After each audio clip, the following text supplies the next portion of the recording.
America और Iran की war अब एक भीषण रूप ले चुकी है। दोनों तरफ से खूब रॉकेट और मिसाइलें एक दूसरे की तरफ छोड़ी जा रही हैं। वहीं अमेरिका अपनी पूरी कोशिश कर रहा है स्ट्रेट ऑफ हॉर्मोज को जबरन खुलवाने की।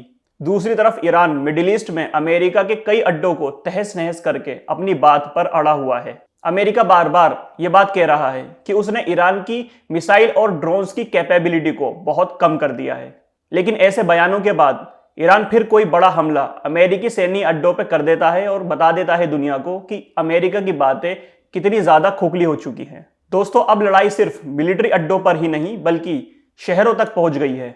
कल अमेरिका ने 90 मिनट तक ईरान के ऊपर कई ताबड़तोड़ स्ट्राइकें करी। निशाने पर थे ईरान के कमांड सेंटर, गोला बारूदों के गोदाम और हॉर्मूज पर नजर रखने वाले कई ईरान के सैन्य अड्डे। लेकिन कई हमले अमेरिका ने ईरान की राजधानी तेहरान पर भी करे और अमेरिका ने ईरान के एक ऑयल टैंकर को भी निशाना बनाया। रिपोर्ट्स के मुताबिक अमेरिका ने ईरान के एक ऑयल टैंकर को स्ट्रेट ऑफ हॉर्मोज पर निशाना बनाया है। अमेरिका सेंटकॉम का कहना है कि ईरान का ये एक ऑयल टैंकर जो कि कर्क आइलैंड पर आने की कोशिश कर रहा था, उसे हेलफायर मिसाइल से हिट करके वहीं रोक दिया गया है। इसी बीच खबर निकल कर आई, अमेरिका की मिसाइलें अब बच्चों के अस्पतालों तक भी पहुंच गई हैं। जी हां दोस्तों, रिपोर्ट्स के मुताबिक ईरान का कहना है कि कल के हमलों में एक हमला बच्चों के अस्पताल के पास भी हुआ है। हॉस्पिटल में कैंसर से पीड़ित बच्चों का इलाज हुआ करता था। डॉक्टर्स का कहना है कि मिसाइल इतनी पास आके गिरी कि उसके शॉक से पूरा हॉस्पिटल हिल गया। डॉक्टर्स को लगा कि हमला हॉस्पिटल पर ही हुआ है। ये देख पूरे हॉस्पिटल को खाली करा दिया गया और मरीजों को सुरक्षित जगह ले जाया गया। दोस्तों, अमेरिका पूरे जोर से हमला करने पर उतर गया है। अब ऐसा लगता है कि बिना परवाह करे अमेरिका ईरान पर बम मारे जा रहा है। अब सेंटकॉम ये नहीं देख रहा कि कहां पर मिलिट्री है और कहां पर सिविलियन एरिया, कहां पर स्कूल है और कहां पर हॉस्पिटल। आपको मैं बताता चलूं, ऐसा अमेरिका पहले भी कर चुका है। आपको याद होगा कि इसी साल के मार्च में मिनाब में जब अमेरिका ने छोटी बच्चियों के स्कूल को निशाना बनाया था, जहां पर उसने 168 छोटी बच्चियों को शहीद कर दिया था। ऐसी चीजें अमेरिका की तरफ से होती रहती हैं। दोस्तों, ये चीज अमेरिका के लिए एकदम आम हो चुकी है। एक बार फिर अमेरिका ने हॉस्पिटल के पास बम मारकर बता दिया कि उसे बच्चों की या बूढ़ों की कोई परवाह नहीं है। हॉस्पिटल के इतने पास बम गिरने का क्या मकसद हो सकता है? हो सकता है हॉस्पिटल को निशाना बनाया गया हो और मिसाइल ने अपनी डायरेक्शन बदल ली हो। कुछ भी हो सकता है दोस्तों, ये अमेरिका है, इसके लिए हम कुछ नहीं कह सकते।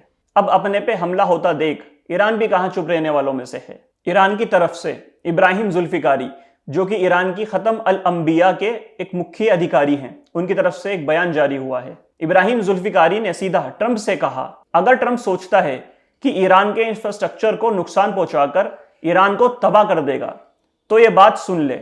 अगर ऐसा होता है तो ईरान मिडिल ईस्ट पर इतना जोरदार हमला करेगा और रीजन के सारे इंफ्रास्ट्रक्चर को ऐसे तबाह करेगा कि जैसे पहले यहां कुछ था ही नहीं।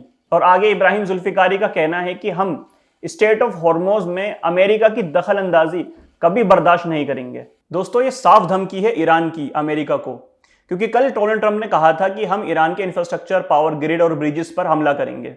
और इसके जवाब में ईरान ने कहा है कि अगर अमेरिका ऐसा करता है तो हम रीजन यानी मिडिल ईस्ट के अंदर बहरीन, कुवैत, कतर, यूएई, इन सब के इंफ्रास्ट्रक्चर, पावर प्लांट को और पानी साफ करने वाले प्लांट को भी निस्त नाबूद कर देंगे। दोस्तों, अमेरिका अब आगे ऐसा कोई कदम उठाने का सोच भी नहीं सकता, क्योंकि गल्फ के ऊपर अमेरिका की बहुत ज्यादा डिपेंडेंसी है। अमेरिका ऐसी बड़ी बेवकूफ़ी कभी नहीं कर सकता। ये ट्रंप की तरफ से सिर्फ एक धमकी दी गई है, क्योंकि अगर ऐसा हुआ तो ईरान पूरे मिडिल ईस्ट को काला कर देगा। इसके बाद ईरान के कई हमले देखने को मिले। ईरान ने अमेरिका का MQ-9 ड्रोन मार गिराया और मिडिल ईस्ट के अंदर अपनी मिसाइल और ड्रोन के हमले अमेरिका के सैन्य अड्डों पर और तेज कर दिए। रिपोर्ट्स के मुताबिक ईरान ने कल रात कतर, बहरीन और कुवैत में स्थित अमेरिकी सैन्य अड्डों पर तबाही मचा दी। ईरान का कहना है कि बच्चों के हॉस्पिटल पर हुए हमले का जवाबी हमला है। ईरान ने बहरीन में अमेरिकी सुपर हॉक रेडार और पेट्रोइड डिफेंस सिस्टम को तबाह कर दिया। कुवैत में भी अली अल सालेम अमेरिकी बेस पर ड्रोन से हमला करके सैटेलाइट कम्युनिकेशन सेंटर को पूरी तरह से तबाह कर दिया। IRGC का कहना है कि कुवैत में अमेरिकन रेडार और एक फ्यूल टैंक को भी निशाना बनाया गया है। फ्यूल टैंक्स तबाह होने से अमेरिकी फाइटर प्लेन्स को दोस्तों दिक्कत आ सकती है। ईरान भी अपनी पूरी सटीकता से उन जगहों पर हमला कर रहा है जहां से अमेरिका कमजोर पड़ सकता है। वहीं जॉर्डन का कहना है कि ईरान की तरफ से लगातार मिसाइलें जॉर्डन पर दागी जा रही हैं और इसमें से कई मिसाइलें जॉर्डन ने इंटरसेप्ट कर दी हैं, मतलब उनको हवा में ही खत्म कर दिया है। अली अकबर वेलायती, ये ईरान के पुराने फॉरेन मिनिस्टर थे, इनकी तरफ से भी एक बड़ा बयान सामने आया है। अली अकबरी का कहना है कि दुनिया की कोई ताकत स्टेट ऑफ हॉर्मोज को ईरान से नहीं छीन सकती। हॉर्मोज को ईरान के supreme leader Sayyid Mojtaba Khamenei ने 40 दिन की जंग करके जीता है। ईरान की तरफ से लगातार अमेरिका को चुनौती देने वाले बयान सामने आ रहे हैं और अमेरिका को भी पता है कि स्टेट ऑफ हॉर्मोज को ईरान से हासिल करना कोई बच्चों की बात नहीं है।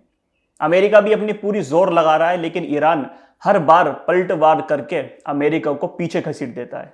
लेकिन स्टेट ऑफ हॉर्मोज के इस तरीके से बंद होने के बाद सबसे ज्यादा फर्क आपकी और मेरी जेब पर पड़ेगा।